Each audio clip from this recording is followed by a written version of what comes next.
राज्याचे मुख्यमंत्री एकनाथ शिंदे, उपमुख्यमंत्री देवेंद्र फडणवीस आणि उपमुख्यमंत्री अजित पवार यांच्या हस्ते नाशिकमध्ये विविध विकास कामांचा भूमिपूजन सोहळा संपन्न झाला।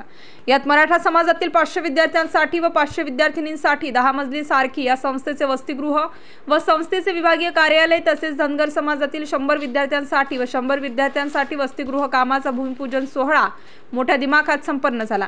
आमदार देवयानी फरांदे यांच्या विशेष प्रयत्नातून नाशिक येथे डेअरीच्या जागेवर मराठा समाजाच्या 500 मुले व 500 मुली यांचे वसतिगृह, त्याचप्रमाणे छत्रपती शाहू महाराज संशोधन प्रशिक्षण व मानव विकास संस्था सारथी या संस्थेचे विभागीय कार्यालय या कामाचे भूमिपूजन मुख्यमंत्री एकनाथजी शिंदे, उपमुख्यमंत्री देवेंद्र फडणवीस यांच्या हस्ते मोठ्या दिमाखात पार पडले।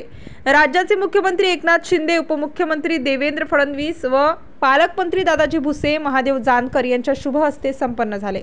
त्र्यंबक रोड परिसरातील सार्वजनिक बांधकाम विभागाच्या कार्यालयासमोर आमदार प्राध्यापक सौ देवयानी फरांदे यांच्या प्रयत्नातून छत्रपती शाहू महाराज संशोधन प्रशिक्षण व मानव विकास संस्था सारथी या संस्थेच्या माध्यमातून सुमारे 500 मराठा मुले व मुली यांच्यासाठी वसतिगृह, धनगर समाजाच्या मुलामुलींसाठी 100 वसतिगृह बांधण्याचे काम मंजूर करण्यात आले आहे। हा संपूर्ण प्रकल्प जवळपास 158,90,90,830 रुपयांचा असेल। प्राध्यापक देवयानी फरांदे यांनी मराठा समाजातील मुले व मुली त्याचप्रमाणे धनगर समाजातील मुलामुलींसाठी हे वसतिगृह बांधण्यात येणार असून यातून समाजातील बहुतांश विद्यार्थ्यांच्या शिक्षणासाठी नाशिक येथे राहण्याचा प्रश्न मार्गी लागणार आहे। स्टार न्यूज साठी मोहसिन पठाण, नाशिक।